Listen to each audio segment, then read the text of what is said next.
ప్రతి నెలలాగే ఈ నెల కూడా ఆగస్ట్ నెలలో ఏ ఏ రాశుల వారికి ఎలా ఉండబోతున్నాయి, గత నెలలో కంటే ఈ నెలలో కొంచెం బెటర్గా ఏమైనా చేంజెస్ వచ్చే అవకాశాలు ఉన్నాయా ఏంటి అని అడిగి తెలుసుకోవడానికి ఈరోజు మనతో పాటు ప్రముఖ ఆధ్యాత్మికవేత్త ఆస్ట్రాలజర్ ఆర్బి సుధా గారు ఉన్నారు. అడిగి తెలుసుకుందాం. నమస్తే. నమస్కారం అమ్మ. ఎలా ఉన్నారు మేడం? ఫైన్ మేడం, ఈ ఆగస్ట్ నెలలో అయినా సరే ఏ ఏ రాశుల వారికి ఎలా ఉండబోతుంది అంటారు? రాశి ఫలితాలు మాట్లాడుకునే ముందు ఎప్పుడులాగే మనం గోచారం మాట్లాడుకోవాలి. సో గ్రహస్థితి ఎలా ఉందో ఫస్ట్ ఆగస్ట్లో చూద్దాము. సో బేసిక్గా ఏంటంటే శని మహారాజు ఏంటంటే లాస్ట్ మంత్ అనుకోండి, లాస్ట్ మంత్ అంటే జూలై ఎండ్కి ఆయనేమో రిట్రోగ్రేషన్లో ఉన్నారు. సో ఇది ఈ ఇయర్ ఎండ్ వరకు రిట్రోగ్రేషన్లో ఉన్నారనమాట. అంటే ఏంటి ఎక్కడున్నారు, మీనంలో ఉన్నారు. తర్వాత మనకి జూపిటర్ ఎగ్జాల్టేషన్ పొజిషన్లో ఉన్నారు. అంటే జూపిటర్ గురుగ్రహం అన్నిటికన్నా చాలా బెనిఫిట్, అంటే ఏంటి మంచి రిజల్ట్స్ ఇచ్చే ఒక గుడ్ బెనిఫిట్స్ ఇచ్చే గ్రహం కింద మనం చూస్తాము. ఆయన ఏంటంటే మనకి ఇప్పుడు చూసామంటే కంబషన్లో ఉన్నారు. ఆయన 13th ఆగస్ట్కి కంబషన్ వెళ్ళిపోతుంది. అంటే సన్ కూడా ఉన్నారనమాట. ఎక్కడ ఉన్నారు? కర్కాటకంలో. సో సన్ ఏంటంటే ఎక్కడ మూవ్ అవుతున్నారు? ఆయన ఓన్ హౌస్కి మూవ్ అవుతున్నారు. ఎప్పుడు 17th ఆగస్ట్కి అనమాట. తర్వాత మనం చూసామంటే మెర్కురీ రిట్రోగ్రేషన్లో ఉన్నారు. ఆయన కూడా డైరెక్ట్ అవుతున్నారు. ఆయన దిగుతున్నారు అనమాట. అంటే డైరెక్ట్ అయ్యి దిగడం అనేది జరుగుతుంది ఎప్పుడు 5th ఆగస్ట్కి. ఎక్కడికి? మనకి మిథునం నుంచి మనకి కర్కాటకానికి దిగుతున్నారు అనమాట. రాహు కేతువులు మనం చూసాము అంటే రాహు ఏమో మనకి కుంభంలో ఉన్నారు, కేతు ఏమో మనకి తెలుసు మనకి సింహంలో ఉన్నారనమాట. మనం మాట్లాడుకోవాల్సింది శుక్రగ్రహం. శుక్రుడు ఏంటంటే మనకి 1st ఆగస్ట్కి మనకి కన్యకి వెళ్తున్నారు అనమాట. సో బేసిక్గా ఇది గ్రహస్థితి. మళ్ళీ ఇంకో ప్లానెట్ మనం మాట్లాడుకోవాల్సింది ఏంటంటే కుజగ్రహం. కుజుడు ఏంటంటే మనం చూసాము అంటే 2nd ఆగస్ట్కి మిథునానికి వెళ్తున్నారు అనమాట. ప్రస్తుతం ఆయన ఉన్నది ఏంటంటే వృషభంలో ఉన్నారు. సో ఇది గ్రహస్థితి. అండ్ ఆల్సో మనకి ఎప్పుడు మాట్లాడుకుంటాం ఏలినట్స్ అని ఎవరికి ఉందని. ఏలినట్స్ అని కుంభానికి ఉంది, మీనానికి ఉంది, అలాగే మేషానికి ఉంది. కానీ రిట్రోగ్రేషన్ మూలన ఏమవుతుందంటే మనకి కొంతవరకు మకరం కూడా కొంతవరకు ఎఫెక్ట్ అయ్యే ఛాన్సెస్ ఉన్నాయి. అలాగే మనం చూసామంటే కుంభం కొంచెం ఎక్కువ ఎఫెక్ట్ అయ్యే ఛాన్సెస్ ఉన్నాయి అన్నమాట.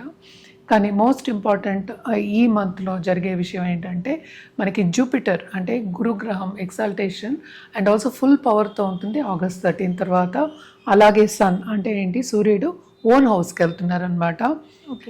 మనకి బుధుడు యాక్చువల్గా రిట్రోగ్రేషన్లో ఉన్నప్పటికీను మనకి ఏంటంటే మిథునం నుంచి మనకి కర్కాటకానికి వెళ్తున్నారు. అంటే ఓన్ హౌస్ నుంచి ఆయన దిగుతున్నారు అనమాట.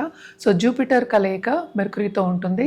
సో కొంతవరకు మనం చూసామనంటే కమ్యూనికేషన్స్ ఫీల్డ్లో ఉన్న వాళ్ళకి చాలా బ్రహ్మాండంగా ఉంటుంది. బిజినెస్ ఫీల్డ్లో ఉన్న వాళ్ళకి కూడా చాలా బాగుంటుందని చెప్పాలన్నమాట. ఎస్పెషలీ కమాడిటీస్ మనం చూసాము అంటే చాలా పైకి వచ్చే ఛాన్సెస్ అనేవి మనకి కనిపిస్తున్నాయి అన్నమాట.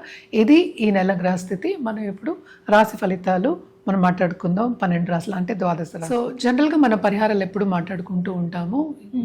ఎంత బాగున్నా సరే 12 రాశుల వారికి ఎప్పుడు మనం మాట్లాడుకునేట్టు కొంతమందికి బాగుంటుంది, కొంతమందికి అంత బాగుండదు. ఈసారి మాత్రం తప్పక ఏంటంటే కర్కాటకానికి బాగుంది, అలాగే సింహానికి కూడా చాలా బాగుంది అనమాట. అండ్ ఆల్సో ధనురాశి వాళ్ళకి బాగుంది, అండ్ ఆల్సో వృశ్చిక రాశి వాళ్ళకి బాగుంది. అలాగే మనకి ఏలినాట్స్ అని ఉంది కనుక మనం ఎక్కువ కుంభం అలాగే ఏంటంటే మనం మేషం కానీ మనం మీనం కానీ చెప్పుకోవట్లేదు. అలాగే మనం చూసామంటే వృషభ రాశి వాళ్ళకి కూడా చాలా బ్రహ్మాండంగా ఉంటుందన్నమాట. ఇది జనరల్ ప్రెడిక్షన్స్. ఎంత బాగున్నా సరే పరిహారాలు చేయడం అనేది మానేయకూడదు. మనం ఎప్పటికైనా సరే మనం పాజిటివ్గా ఉండాలని మనం ఎప్పుడు చెప్పుకుంటూ ఉంటాం. సో పాజిటివ్గా ఉండడానికి చిన్న చిన్న పూజలు మనం చెప్పేది ఏంటంటే వాళ్ళు చేయగలిగింది మనం చెప్తున్నాం. ఎందుకంటే అందరూ ఈ కాలంలో ఒడిదుడుకులు అంటే ఏంటి తొందరగా పనులకు వెళ్ళాలి, పనులు చేసుకోవాలి అనే ఒక ధ్యాస మీదే ఉంటారు. ఎక్కువ టైం స్పెండ్ చేయలేకపోతారు ఆధ్యాత్మికంగా అనమాట. సో లేవగానే ఏంటంటే కొంతవరకు లక్ష్మీదేవిని తలుచుకోవడం, అలాగే రాహుకేతు పూజలు చేయడం కానీ, రాహుకేతు పూజలు కూడా సండే చేసుకోవచ్చు. అలాగే ఏంటంటే హోమాల్లో పాల్గొనడం కానీ, లేకపోతే లక్ష్మీ గణపతి హోమాల్లో పాల్గొనడం కానీ కంటిన్యూస్గా చేయడం అనేది మంచిది. ఈసారి మనకి తెలిసి ఇది ఆషాఢ మాసము, మనకి శ్రవణం కూడా వస్తుంది next month. So by the time అది వచ్చే లోపల ఈ ఆషాఢ మంత్ అంతా ఆధ్యాత్మికంగా గడపడం అనేది చాలా చాలా మంచిదన్నమాట. అలాగే మనకి గురు పౌర్ణమి కూడా వస్తుంది. సో ఎవరైనా సరే ఒక గురువుని పట్టుకుని ముందుకెళ్ళాలి, స్పిరిచువల్గా గ్రో అవ్వాలి అన్న వాళ్ళకి this is the best time Ashadha మాసం. అండ్ ఆల్సో ఏంటంటే మనం నిత్యం పూజ చేసుకోవడం. అందరికీ నేను జనరల్గా చెప్పడం ఏంటంటే ఒక దీపం పెట్టుకోండి, నిత్యం పెట్టుకోండి, తప్పేం లేదు కదా. సో అది ఎంత టైం పడుతుంది? 3 to 4 minutes పడుతుంది అట్ ద మోస్ట్. స్నానం చేసి పెట్టుకోవాలి దీపం.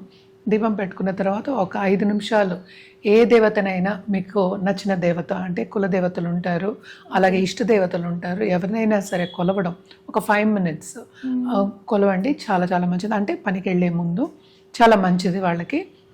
అండ్ ఆల్సో ఇవన్నీ ఏంటంటే మనం జనరల్ ప్రిడిక్షన్స్ మనం ఎప్పుడు మాట్లాడుకునేటట్టు కలర్స్ ఉంటాయి, అలాగే మన రుద్రాక్ష కూడా మాట్లాడుకోవచ్చు అనమాట. బట్ ఎప్పటికైనా సరే దేవి పూజలు చేసే వాళ్ళకి చాలా బాగుంటుంది. అంటే ఏంటి, మనం ఎప్పటికైనా సరే నెగిటివ్ని కూడా పాజిటివ్, అంటే దాన్ని దాటుకుని నెగిటివ్ కండిషన్ని దాటుకుని పాజిటివ్గా వెళ్ళడానికి స్ట్రెంగ్త్ అనేది వస్తుంది. ఎప్పటికైనా లైఫ్ అంటే ఏంటి, నెగిటివ్ ఉంటుంది, పాజిటివ్ ఉంటుంది, రెండు ఉండాలి. ఎందుకంటే ఎప్పుడూ బాగుండాలని మనం అనుకోవడానికి ఉండదు అనమాట. ఎట్లా అయినా ఎత్తు తగ్గులు అనేది కామన్. సో ఒక్కొక్క రాశికి ఎలా ఉందో చూసి వాటికి మళ్ళా జనరల్ పరిహారాలు మనం మాట్లాడుకోవచ్చు. ఏదైనా సరే వ్యక్తిగత జాతకం మీదే ఆధారపడి ఉంటుంది. మనం మాట్లాడుకునేది ఏంటి, రాశి వారిగా మాట్లాడుకుంటున్నాం, ఎందుకంటే ద్వాదశ రాశులు అని చెప్తాం. రాశి అంటే ఏంటి, చంద్రుడు ఎక్కడున్నాడో దాన్ని రాశి అని పరిగణిస్తాం అనమాట. సో దాంట్లో కూడా మళ్ళీ భేదాలు ఉంటాయి. అంటే ఏంటి, నక్షత్రాలు ఉంటాయి, పాదాలు ఉంటాయి, మళ్ళీ ఏంటంటే మనకేంటంటే రాశి ఉంటుంది. రాశి అంటే భావం కూడా మనం చెప్పుకోవాలన్నమాట. దాంతోపాటు వింశోత్తరి దశ సిస్టమ్ అవన్నీ ఉంటాయి.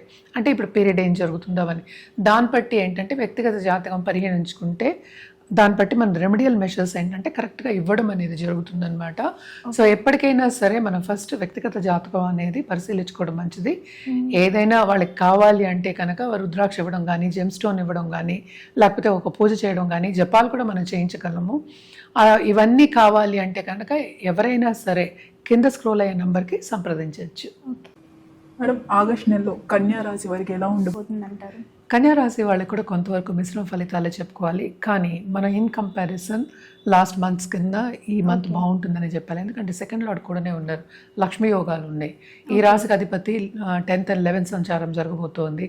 సో తప్పక ఏంటంటే కెరియర్ పాత్ విస్తరిస్తుంది. ఎందుకంటే కెరియర్తో పాటే మనకి ఫైనాన్షియల్స్ అన్నీ లింక్ అయి ఉన్నాయి. సో తప్పక కెరియర్ పాత్ చాలా బాగుంటుంది. ఫైనాన్సెస్ కూడా బాగుండే ఛాన్సెస్ మనకి ఎక్కువ కనిపిస్తున్నాయి అన్నమాట.